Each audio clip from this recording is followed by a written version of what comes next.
There should be no doubt that America is at the point of no return and that this beast system is crumbling.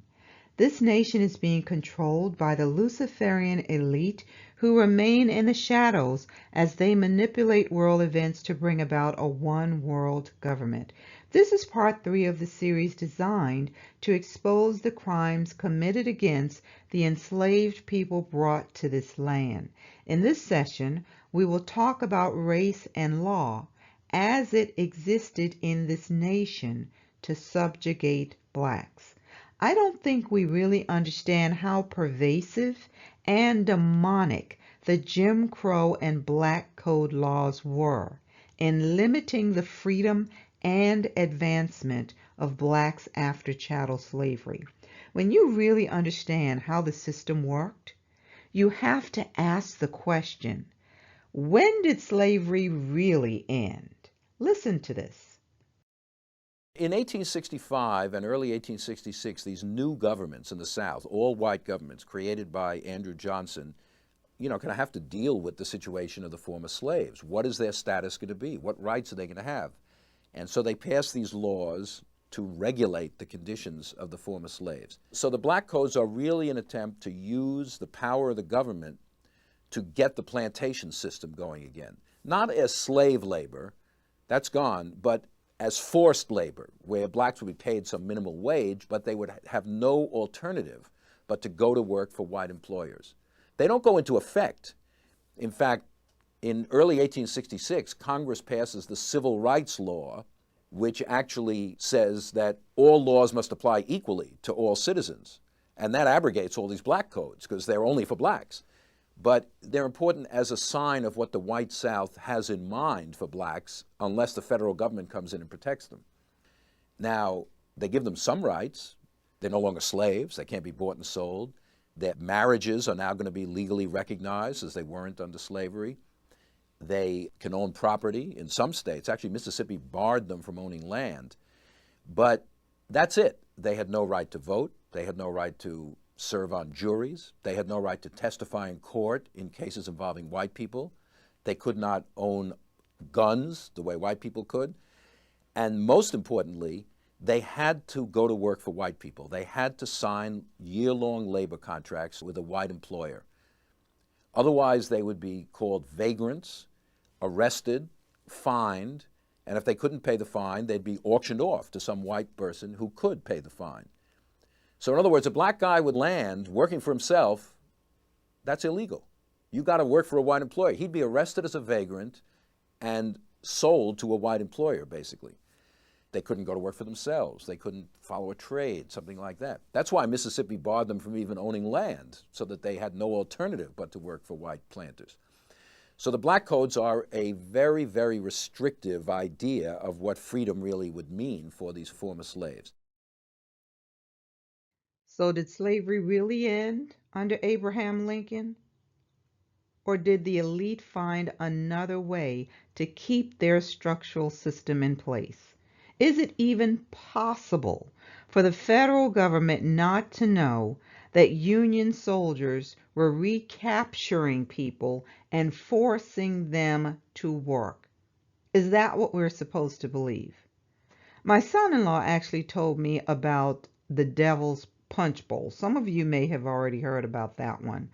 But this was basically a concentration camp here on U.S. soil that caused the death of over 20,000 blacks. Listen to this.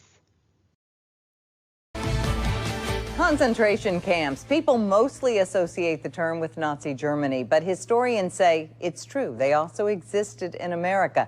During the Civil War, authorities in Natchez, Mississippi forced tens of thousands of freed slaves into camps built in what's known as the Devil's Punch Bowl. Jacob Kittelstadt explores this forgotten history this Mystery Monday. Untouched fruit falls to the ground near the banks of the Mississippi River. They talk about there's the most beautiful wild peach groves down in the Punch Bowl. And researcher Paula Westbrook says, like a peach, the area known as the Devil's Punch Bowl has a pit. a mass grave from the 1860s. Historians estimate that in 1 year, up to 20,000 freed slaves died in contraband camps below these bluffs. When the slaves were released from the plantations during the occupation, they overran Natchez, and the population went from about 10,000 to 120,000 overnight. So they decided to build an encampment for them at Devil's Punch Bowl, which they walled off and wouldn't let them out. Don Estes is the former director of the Natchez City Cemetery. I just put my own tombstone right there. You see Estes? Learning history's been his life. He says Union troops ordered recaptured black men to perform hard labor. Straight down right here. While women and children were all but left to die in the 3 Punch Bowl prisons. Disease broke out among them, smallpox being the main one, and thousands died. They were begging to get out, turn me loose and I'll go home back to the plantation, anywhere but there. But they wouldn't let them out. The Union Army did not allow them to remove the bodies from the camp. They just gave them shovels and said, bury them where they drop. And I'd really like to show you more of this terrain, but it's just too thick with greenery. These bluffs are also straight down, so not only is it dangerous to navigate, it's still very mysterious back there. It's a bed of alligators and snakes. It would take Indiana Jones to get back in there at this point. Then you come on up washing away bluffs, and at the Devil's Punch Bowl that has so many people that no one knows how they got killed or when, and they're still down there wasted. And even to this day, they talk about wild peach trees that come up down there, but no one in Natchez will eat them because they know what the fertilizer was. Exploring the unexplained on Mystery Monday, Jacob Kittelstead, WJTV News Channel 12. Was this a forgotten history or a cover-up? All of those trees and brushes are there for a reason. The state is covering up a crime scene. Again, are you going to tell me that the federal government didn't know about this? The Union Army did this. Who mourned for 20,000 people?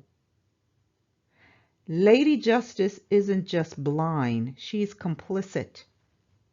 This article from history.com says how the Black Codes limited African American progress after the Civil War. It says the Black Codes effectively continued enslavement for African Americans by restricting their rights and exploiting their labor. So the article goes on to say that Black Codes not only forced African Americans to work for free, but also essentially placed them under surveillance. Their comings and goings, meetings, and church services were all monitored by the authorities and local officials.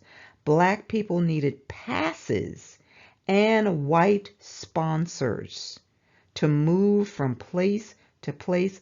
You all, even to leave town, they could not leave town. So wasn't this slavery? Just under another name. It says collectively, these regulations codified a permanent underclass status for African Americans. And then it talks about how if 3 or 4 black people were standing around talking, they were considered vagrants and could be convicted of a crime and sent to jail. And that's not all. Black children were not spared from forced labor. If their parents were seen as unfit, or if the parents were not around, the states could take these children and label them as orphans and then put them into apprenticeships and force them to work without pay. Why wasn't there an outcry from the average white American? As I pointed out in the previous sessions, the Luciferian elite created white supremacy as a strategy to divide and conquer. They did it by creating a new class of people classified as white and provided them with special privileges and economic incentives to get them to police and help them dominate our people. We're going to delve even deeper so that we understand how They've been orchestrating these race riots, lynchings, and other devious tactics to uphold white supremacy and maintain wealth inequality, not just in America. I'm going to show you how they've been doing it to afflict our people in the other places where we've been scattered. So America's paw print is on the wicked deed. Many of you may have heard about the Haitian Revolution, but did you know that there is a connection between what happened after the revolution and the plight of our people here in America? It's time to tell the rest of the story. I'll be sharing excerpts from this journal article from Michigan Journal of Race and Law, and it's entitled In Fear of Black Revolutionary Contagion and Insurrection, Foucault, Galtung, and the Genesis of Racialized Structural Violence in American Foreign Policy and Immigration Law. Now, according to the author, just like there are 10 commandments given to the children of Israel, there are commandments of white supremacy. These are the silent codes established to quote unquote keep us in our place. Listen to this. It says the first commandment of white supremacy is a black body is not useful unless it is docile. I hope you heard that. I'm going to drop down. It says ultimately it is the study of concerted and sustained efforts to discipline the black body and soul to make it docile and thus useful. So this part of the article will explain why the acts of terror committed against our people were done publicly. It'll explain why they left the dead bodies hanging on trees for all to see. You know, why they continue to go through the neighborhoods with the white hoods and burning crosses or throwing bombs into churches. They were sending a message of fear. But it says, the Haitian Revolution was an elegantly violent requiem for the theory that Africans are inherently inferior. Thus, Haiti's arrival as a self-declared sovereign Negro nation was tantamount to a declaration of war against a global regime of white supremacy. So by Haiti winning that war, it was a challenge to the ideology of white supremacy, and they couldn't have that. It says, due to Haiti's geographical proximity to the United States, the revolution incited fears of emulation. America's government recognized that the revolution's success exposed the fragility of white supremacy and threatened the sanctity of the pathology of slavery. The pervasive fear was that when the story of the slaves that had become masters reached America's shores, black revolutionary contagion would spread throughout the country and incite a mass slave insurrection. I believe this information will really help us to understand this racialized structural violence and why they need to be so horrendous in their acts of terror toward our people. So listen to this. It says, because Africans were conceptualized as property, Haitian self-liberation was the equivalent of theft, an intolerable offense. Haiti committed the crime of answering violence with violence. For white men, violent resistance to violent oppression was reified as a natural right and moral obligation. For black men, violent resistance to violent oppression was criminalized as an assault on the God-ordained racial hierarchy.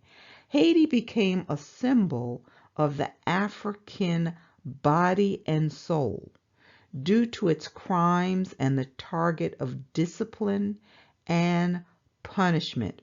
So this is why America uses foreign policy and immigration laws to discipline and punish Haiti until this day. Until this day.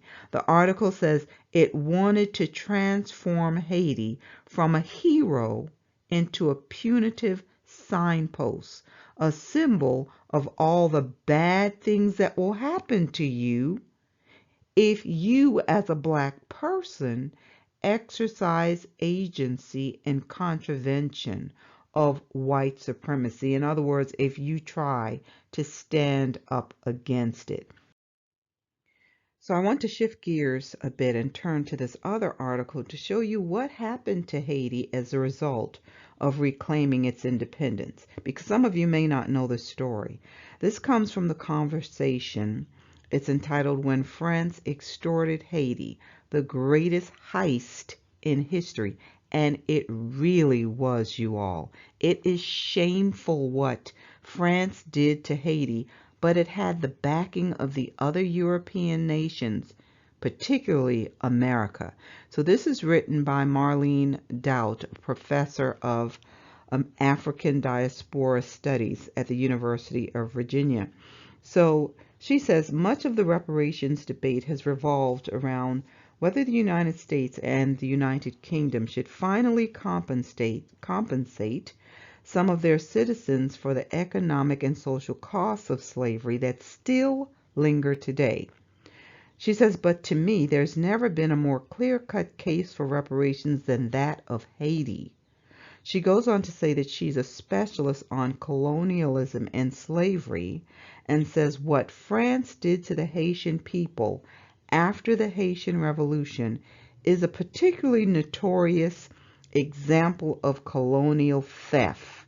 France instituted slavery on the island in the 17th century, but in the late 18th century, the enslaved population rebelled and eventually declared independence. Yet, somehow in the 19th century, the thinking went that the former enslavers of the Haitian people needed to be compensated. That is what happened here in the United States. After emancipation, they paid some of the slave owners for loss of property. If that's not demonic, I don't know what is.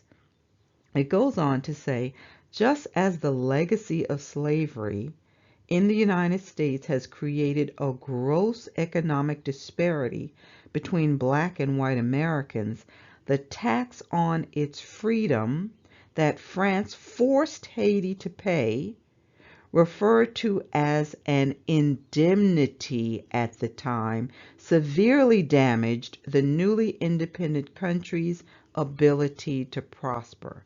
It goes on. In 1825, Haiti paid France $21 billion to preserve its independence and paid reparations, you all, for 122 years. And that is why Haiti's a poor country today. They had to pay the oppressors who had enslaved them.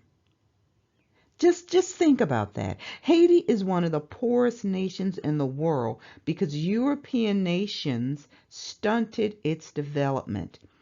And you're going to see how the United States worked to isolate Haiti and controlled its finances until 1947, after they had stolen 40% of its national income to service the debt repayments to both France and the United States. So has God blessed America, or did America bless itself? Let's go back to the article and see how they did this. The article goes on to say that French prosperity was built on Haitian poverty, because the French king knew that the Haitian government could not pay that money back. The amount was more than 10 times of Haiti's annual budget. So they knew this. They wanted to crush their spirit, you all. So they forced the Haitian government to borrow the money from guess who? French banks. So not only are they now paying back this outrageous debt, they're also paying them back with interest. Why? Because these people dared to fight back. They fought for their freedom. So let's see what happened when Haiti defaulted on the loan. Oh, well, the French government or French king sent 12 warships. In other words, you're going to pay us back or we're going to war. So once again, the Haitian government was now forced to again take out loans to pay this balance. Why? Because the colonists claimed that, well, this amount is not going to cover our loss, including all of the people that we enslaved. All of their labor that we would have received should be included in the amount. You all, what we're describing here is the behavior of Satan's spawn. This is what this is. The people suffered because of France's theft, plain and simple. Let's look at the second and third commandments of white supremacy. The second commandment of white supremacy is that God is white. The third commandment is that racial equality is heresy. So these white supremacists use religion and pseudoscientific racism to create this contradictory framework to justify slavery. In other words, they rationalize slavery by basing it on the phenotypical differences, saying that the curse of Ham created this natural order where white Europeans were superior to Africans because black skin was supposedly cursed. So I hope you see how religion played a big part in this. All of this was done in the name of religion, you all. Israel, we have to understand this psychological programming that was used on our people. And it's only the power of the Most High that's strong enough to destroy this stronghold. It's rooted, it's embedded deeply within the psyche of our people. So the oppressor not only wanted to control our bodies, they wanted to control our mind. So listen to how they did this. It said slave owners used all methods of torture to force the slave to suppress his natural self and to make him psychologically dependent on the master's approval and benevolence. Arguably, the primary goal was to impress Negroes with their helplessness. The breaking process was not complete until white supremacy-based psychological inertia controlled the slave's psyche. A broken slave believed in the all-encompassing, inescapable, and indomitable power of whiteness. So how did they break them? They enacted laws to ensure that they could not prosper. They used religion to get them to accept the brutalities, and they used torture that could be displayed publicly to instill fear. The message was that this is going to happen to you if you dare to resist the control. This nation is controlled by the seed of Satan, and it's going to take the power of the Most High to break their demonic hold. The things they did to our ancestors still impact our people today. If you don't understand the psychological programming, you won't understand how deeply we've been affected. They dominate through fear, and the bedrock of that is white supremacy. So to reinforce the ideology of white supremacy, nothing was off limits, and I mean nothing. This part right here is a bit graphic, and trust me, it stirred up my emotions as well. You can probably hear it. But this information will help us understand why there are so many roadblocks to telling the truth about what happened to our people. The acts committed against us were shameful and downright inhumane. To do some of the things I'm about to read leaves one wondering if the label placed on us as 3/5 of a person was really intended for those who engaged in such heinous acts. So bear with me as I read this, and remember that this battle is not ours. And Joel 3 is yet to be fulfilled. So it says mutilations were common. Their masters poured burning wax on their arms and hands and shoulders, emptied the boiling cane sugar over their heads, burned them alive, roasting them on slow fires, filled them with gunpowder and blew them up with a match, buried them up to the neck and smeared their heads with sugar that flies might devour them, made them eat their excrement, drink their urine, and lick the saliva of other slaves. Who does that, you all? Savages? It goes on to say slave owners used gruesome public torture to institute a policy of terror amongst slaves. The ideology that God ordained slavery as consistent with the natural order placed slave owners in a position of dominance over their slaves.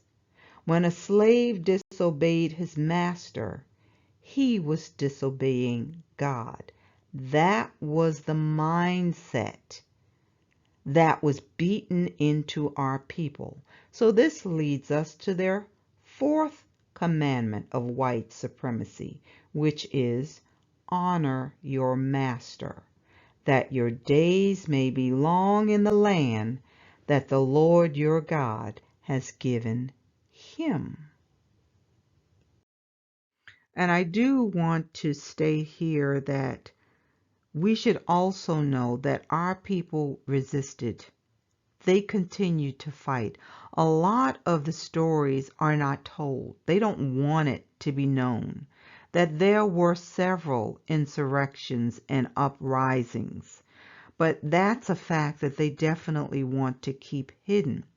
The article goes on to say that, ironically, slaves and slave owners were locked in a perpetual psychological battle. Slaves actively resisted subjugation. They committed suicide, an act that reaffirmed the slave's ultimate dominion over his body. Slave owners put torture collars around the necks of women suspected of having abortions.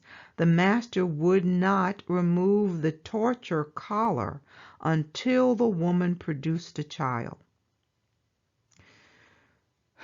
Listen to this, because I didn't know about this one. It says 1/3 of the children born to slaves died within the first few days of birth from jaw sickness, which caused their jaws to mysteriously lock, preventing them from consuming food. Notably, jaw sickness did not afflict white infants. Now I want you to see how the United States pretended to help Haiti, but it was really helping France maintain dominance. Because you have to remember, the independence of the Haitians was a threat to the slave owners here. So look at what the United States did. It says, once the revolution succeeded, Jefferson emerged as the architect of America's punitive foreign policy toward Haiti to reinforce the psychological impact of non-recognition. Jefferson instituted an embargo. So in 1806, they prohibited all trade with Haiti as part of a global effort to destroy Haiti's economic viability. So it didn't matter that they now had independence. They could not compete globally. It says the embargo severely diminished Haiti's trading partners and crippled its economy, leading to political and social unrest. So let's see the effects of this. It says by 1903, 60% of Haiti's imports were controlled by the United States. The United States steadily negotiated agreements that increased the presence of American investors and economic interests in Haiti. Eventually, the United States effectuated a sort of economic annexation that turned Haiti into a de facto colonial territory. Haiti was placed in a position where it had to be obedient to the requests of colonial powers if it wanted to engage in any economic activity. So it says this was the beginning of a cycle that continues to impact Haiti. So again, the structural violence will always affect the economic stability and wealth of the true descendants of Israel. So, if you ever wondered why Haiti was so poor and why it just couldn't seem to make any advancements, well, listen, by 1915, 80% of Haiti's revenue was devoted to paying American and French banks to satisfy the reparations debt. Wickedness, you all. Wickedness. And this is why America is at the point of no return. Let's keep going. So, the fifth commandment of white supremacy is a black soul should accept discipline and punishment for its own good. And I know that statement just ran through you because, I can tell you it affected me as well. But I'm going to read it again because we need to understand how they think. The fifth commandment of white supremacy is a black soul should accept discipline and punishment for its own good. My question is, will America accept its own punishment? Listen to the statement from U.S. Senator Thomas Benton. It summarizes everything that was shared in this message. This is a speech delivered during a secret session of the Senate on March 13, 1826. It says, our policy towards Haiti, the old San Domingo, has been fixed, Mr. President, for 33 years. We trade with her, but no diplomatic relations have been established between us. We purchase coffee from her and pay her for it, but we interchange no consuls or ministers. We receive no mulatto consuls or black ambassadors from her. And why? Because the peace of 11 states in this union will not permit the fruits of a successful Negro insurrection to be exhibited among them. It will not permit black consuls and ambassadors to establish themselves in our cities and to parade through our country and give their fellow blacks in the United States proof in hand of the honors which await them for a like successful effort on their part. I believe what's being expressed here is their fear of an awakening and unification of the sons of Israel. All of their acts of terror against us is an attempt to hold on to power. But the axe is at the base of the tree. The time has come for this evil Babylonian system to be dismantled. The signs are happening all around us. If you have eyes to see, there has been a shift in the earth. And it's time for Pharaoh to see the mighty hand of the Most High. And again, I ask, will America accept her own punishment for her crimes? So listen to the words of this prophecy from 2 Esdras 15, 1 through 24. Esdras was told to speak these words in the ears of the children of Israel. And he told Esdras that this prophecy was also to be written in paper, for they are faithful and true, which means this has to come to pass. He also says, fear not the imaginations against you. Let not the incredulity of them trouble you that speak against you. So verse 4 says, for all the unfaithful shall die in their unfaithfulness. Behold, saith the Lord, I will bring plagues upon the world, the sword, famine, death, and destruction. For wickedness has exceedingly polluted the whole earth, and their hurtful works are fulfilled.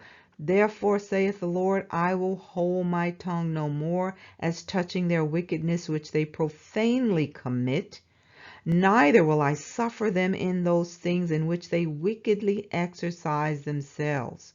Behold, the innocent and righteous blood crieth unto me, and the souls of the just complain continually. And therefore saith the Lord, I will surely avenge them, and receive unto me all the innocent blood from among them. Behold, my people is led as a flock to the slaughter. I will not suffer them now to dwell in the land of Egypt. And Egypt represents bondage, slavery. He says, but I will bring them with a mighty hand and a stretched out arm, and smite Egypt with plagues. Listen to this. As before, and will destroy all the land thereof. Egypt shall mourn, and the foundation of it shall be smitten with the plague and punishment that God shall bring upon it. They that till the ground shall mourn, for their seeds shall fail through the blasting and hail, and with a fearful constellation. Speaking of famine, the prophecy goes on to say, woe to the world and them that dwell therein, for the sword and their destruction draweth nigh. And one people shall stand up and fight against another, and swords in their hands. For there shall be sedition among men, and invading one another. They shall not regard their kings nor princes, and the course of their actions shall stand in their power. A man shall desire to go into a city, and shall not be able. For because of their pride the cities shall be troubled, the houses shall be destroyed, and men shall be afraid. A man shall have no pity upon his neighbor, but shall destroy their houses with the sword, and spoil their goods. Because of the lack of bread, and for great tribulation, behold, saith God, I will call together all the kings of the earth to reverence me, which are from the rising of the sun from the south, from the east, and Libanus, to turn themselves one against another, and repay the things that they have done to them, like as they do yet this day unto my chosen. So will I do also, and recompense in their bosom. Thus saith the Lord God, my right hand shall not spare the sinners, and my sword shall not cease over them that shed innocent blood upon the earth. The fire is gone forth from his wrath, and hath consumed the foundations of the earth, and the sinners like the straw that is kindled. Woe to them that sin, and keep not my commandments, saith the Lord. Please take heed to yourselves, Israel. Numbers 23:19 tells us that God is not a man that he should lie, neither the Son of Man that he should repent. Has he said, and shall he not do it? Or has he spoken, and shall he not make it good? Those prophecies have to come to pass. So while it's still day, don't harden your heart. Repent and humble yourselves before the Almighty, because the next minute is not promised to you. It's time to come out of this Babylonian system. America is not going to repent for her sins. It's been over 400 years. And instead of repenting, the nation is seeking to cover the sins and attacking those who are trying to expose it.